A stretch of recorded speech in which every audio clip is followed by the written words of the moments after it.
Um dia na história com Carlos Bastos. Mr. Gorbachev, tear down this wall. I have a dream. Aqui, posto de comando do movimento das Forças Armadas. É fazer a conta. Houston, we have a problem. Yes, we can. And now for something completely different.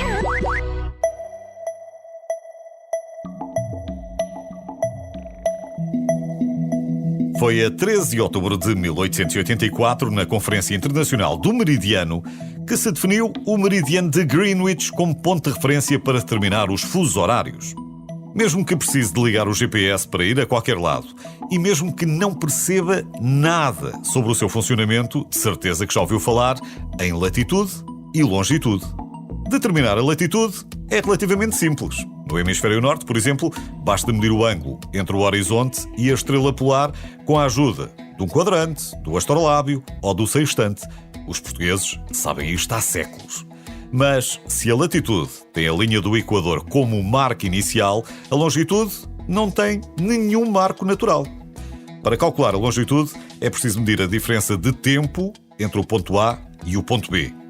A posição do Sol indica a hora local, ok, mas calcular o tempo ao minuto ou ao segundo sem relógio era uma coisa bem mais difícil.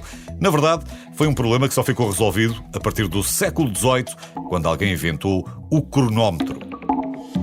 As melhores mentes trabalharam no problema durante séculos, mas não foi fácil. Inicialmente, a longitude era deduzida de modo aproximado. Para isso, usava-se um sistema de nós numa corda que corria com intervalos regulares de cerca de 1 hora. Esse tempo era calculado com ampulhetas pouco precisas.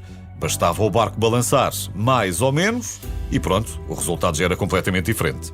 É dessa corda com nós que vem a unidade náutica, o nó, que permitia, de forma muito grosseira, inferir as distâncias percorridas e a velocidade também.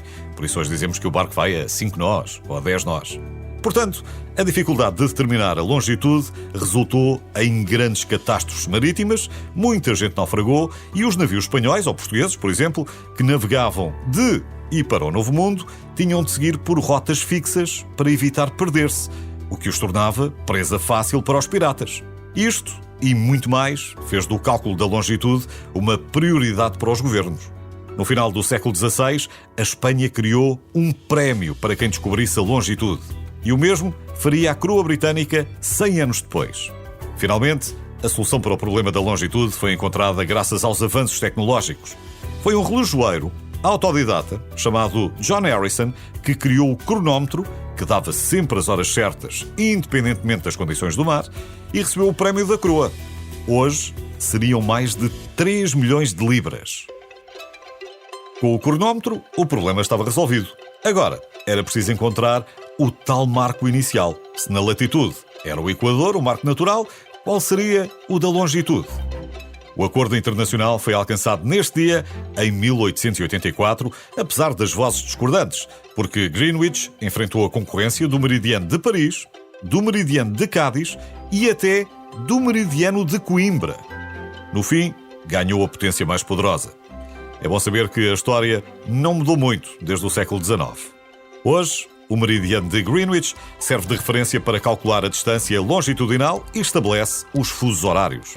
Cada grau de longitude é subdividido em 60 minutos e estes em 60 segundos. Por isso dizemos X graus, X minutos, X segundos, leste ou oeste. E a hora de Greenwich também passou a ser designada GMT, Greenwich Mean Time, ou seja, tempo médio de Greenwich.